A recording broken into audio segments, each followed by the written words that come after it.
Tiara De Rosa, she will make the finals again. That's no doubt.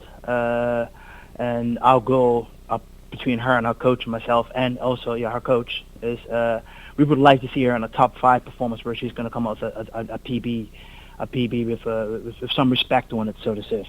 Yeah. So that's basically what I'm expecting from her. If she gets a medal, I'll be jumping through hoops. But the competition is pretty tough. She knows that, and it's going to be a huge learning curve for her. So that's going to be great for her to experience this and bring it back to her coaching staff. What can you say about Kyra? She's defending champion in the 800, if I'm correct, and a medalist in the 1500. This is sort of a shakeout warm-up for the World Junior Championships. She's really excited. Of course, not only myself, but the whole island expects medals from her. That's no problem. Is she capable of it? Yes. What color? It's up to her, and she knows what she's up against. So she's properly prepared. So I'm just gonna sit back and enjoy watching her running. Bronze medalist last year in our first Carifta. Sakari Famous has made some huge leaps and bounds this year in her training after last year's Carifta. I've watched her jump 170 by herself. So I've watched her grow enormously by working together with her coach, Rohan. So she'll be back in the medal hunt again. That's definitely another medal for Bermuda right there on the 18th high jump. So this should, depends on what color, it's up to her and the field on the day. Isaiah Smith is our first Carifta. I just wanted to go in and have a PB and pull the best out of ourselves, make the most of this competition.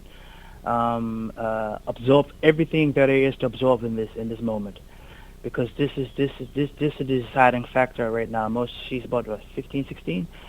This is the deciding age where you decide whether or not are you going to go full time or not. Are you going to take this event seriously or not? So I'm just hoping that she goes there and absorbs everything, even the good times, even the bad times. Absorb it all, experience it, and be able to relay that back to our coaching staff so that she knows what she wants to do with herself in the sport. Tahira Butterfield's a brilliant sprinter. Made the finals in last year's 100 meters, so she should make the finals again this year. Should break 12 seconds. Should run a decent 200 as well. Looking that she can use this tournament as a good warm-up, not warm-up, but use this tournament as a way of preparing for the World Junior Championships. Particularly from a sprint standpoint. In our region, we have the best sprinters in the world, male and female, so even at the junior level. So for her, this is the ideal place to get her feet wet. But she's experienced. This is her a third Carifta, I think, if I'm correct. So this shouldn't be no surprise to her. It's a matter of her putting everything together on the right day and doing everything what needs to be done, but taking full advantage of this tournament to just basically use it for what it is and just make the finals and get as close as possible, even qualify for the World Junior Championships. Keonjay Sumner, 2-4 specialist. Brilliant kid, has a huge range. He's ranging from 1 to 8, but he's more of a 2-4 sprinter. This is his second Carifta, so I'm looking forward to him dropping some serious times. I really feel he can go 48 here. I really believe that. And he can go into 21 seconds in the 200 meters. It's like I said about Butterfield. As for the sprinters, this is our podium. When I mean by podium, you don't have to go there to try to win it. I want you to go there. If you know that the best guy in your field has run 46 and your PB is 50 points, you know that you're going to have to run a lifetime best just to get through. So for Keonjay, this is a wonderful experience, because now from the day he steps on the track to run the heats, it's nothing but a finals for him. So I'm expecting for him to run a PB in the heats, and I'll be quite happy if he does that, and he can carry that momentum all the way through to the rest of the tournament. Daniel Oatley's the middle distance runner. 3,000 meters is going to be running. His last year under 18. An athlete with a huge VO2 max. He does mountain bike riding and cycling and a little bit of triathlon. His track experience is good, but I really want him to grasp this experience even more, because the kid has a could go long in the sport if he just listened to himself properly instead of evaluating himself. But he'd be all right. I just expect him to come out there for another PB, and he has a good chance of medaling as well in the 3,000 because last year he let the medal get away. So Coach Vickers kind of went into him. She gave it to him. There's no way you can do what you can do and let a medal get away like that. So I expect more from you this year. So that's kind of interesting for him this year. Janai Parent Chief, high jumper, just jumped 210 last week, and according to his coach Rohan, he's not peaked yet. So I'm like, okay. And even according to Janai, no, I jumped 210 off of just changing my run, fixing my run up and getting over the bar even more with his head, using his head more to arch more.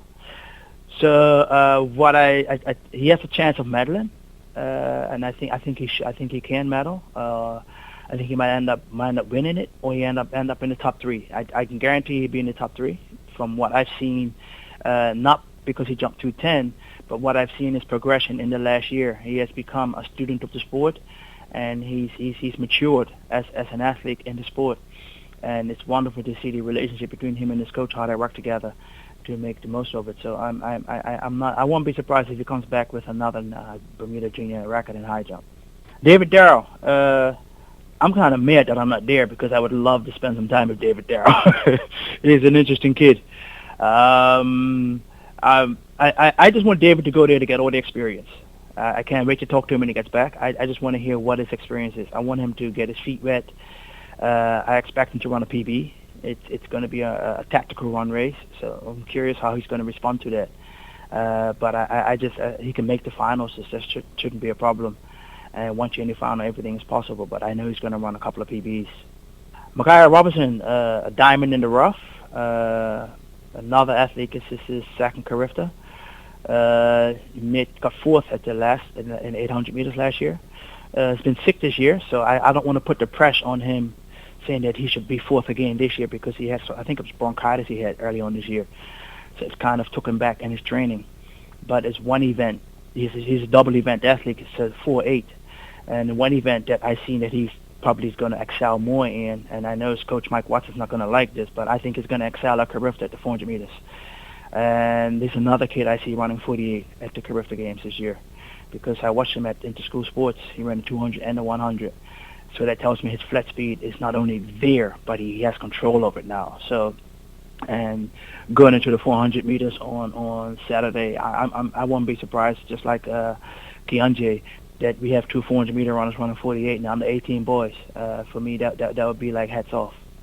So I know he's going to run a PB and probably get in the medals in one of the two events. But I see him being more of a threat in the 400 right now than in the 800, basically because of he was sick early on this year. Chaz Smith, my man Chaz. Chaz is coming this year in his last Carifta, I think, in triple jump, long jump. He made it clear to me last year that he's more passionate about triple jump than he is about high jump. So he has taken it even more seriously this year. I'm just hoping that he gets a top 5 placing and a couple of PBs and a couple of PBs in long jump as well in the top 5 placing. I'll be quite happy with that. If he gets a medal, it's just an extra feather in our hat. But yeah, from watching it, the under 18 boys last year who moved up to under 20 this year, it's a pretty tough field, but this is exactly what he needs right now. DH minus 1,500 and 5,000.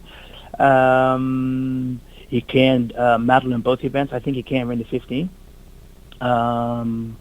Well prepared, going into his first full year as a college student, first full year of working with his coach.